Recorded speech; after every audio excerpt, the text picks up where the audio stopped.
আর যদি আপনার এখানে যদি ভোল্টেজ না আসে আর লাইটিং আছে 1000টা চেঞ্জ করলেও সমস্যার সমাধান হবে না। এখন আমাদের এখানে -5 ভোল্ট আর +5 ভোল্ট আছে নাকি আমরা এখন যাই। আর প্রতিটা আমরা অলরেডি এখানে প্রতিটা লাইন চেক করা হয়ে গেছে, এগুলো প্রতিটা লাইন চেক করা হয়েছে, সবগুলোতে রিডিং ঠিক আছে, কোনো লাইন শর্ট থাকা চলবে না। তারপরে আরেকটা আমরা জিনিস দেখাই এখানে, যেমন এটা আছে যে গ্রাফিক লাইটের লাইন, লাইটের আইসি, এই লাইটের লাইন এগুলো তো আশেপাশে শর্ট থাকা চলবে না, শর্ট নাই।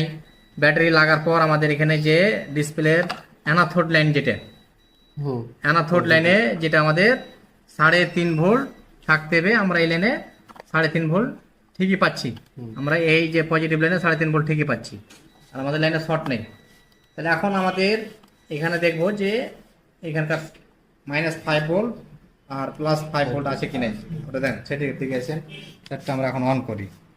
তো আমরা কালোটা ভোল্টেজ মাপার কালোটা নেগেটিভে রাখবো, আর এটা এখানে লাগাইলে কাজ হবে না, লাইটিং আছে দোষ না। হয়। এই ভোল্টেজ গুলা যখন আমরা মাপবো বা বিষয়গুলো জানবো তখন আমরা কাজ করতে পারবো। তাহলে আমরা ওই মডেলের সেটে চলে যাই, A520 A920। এখানে অনেক এসে দেখেন টিনটি কিন্তু অন্য দোকানে উঠালছে, দেখেন যে লাইটিং আইসি এলা পাওয়ার আইসি ওনারা টিন বিন কেটে পরিস্থিতি একাকার করে রেখেছে। মিটারের মাপ না জানার কারণেই এই সমস্যাটা হয়েছে। এত দূর করেছে। আমরা কি লাইটিং আইসে হাত দিয়েছি? না, এখন পর্যন্ত হাত দিইনি। আমরা যেখানে প্রবলেম পেলাম সেখানে সেই জায়গাতেই যাচ্ছি। একটু বুঝে শুনে কাজ করতে হবে, যেটা বুঝতে পারবেন না একটু যোগাযোগ করবেন, ইনশাল্লাহ সমাধান একটা না একটা আসবেই।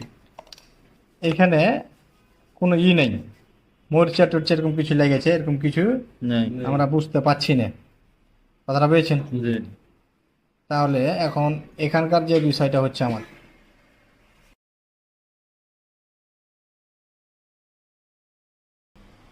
আমরা সেটটাকে অন করব। অন করার জন্য সেটটা কি ক্যাপে উঠবে? জি। দেখি আগে আমাদের ক্যাপে উঠছে নাকি। হ্যাঁ, ক্যাপে উঠেছে। এখন আমরা ভোল্টেজটা মাপবো, আমাদের ডিসি ভোল্টে আছে।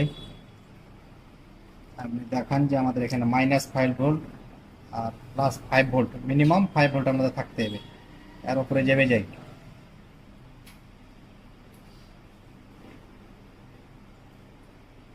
কত আছে? মাইনাস প্রায় 6 ভোল্ট, 6 ভোল্ট। কিন্তু -5 ভোল্ট থাকতে হবে। জি।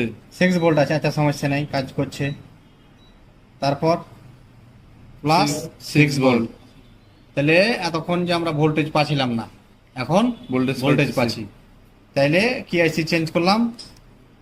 এই চার্জিং আইসি থেকে, এই চার্জিং আইসি থেকে আমাদের এখানে গ্রাফিক্স লাইন সাপ্লাই দিচ্ছিল না। এখন আমরা দেখি যে আমাদের ডিসপ্লেতে আলো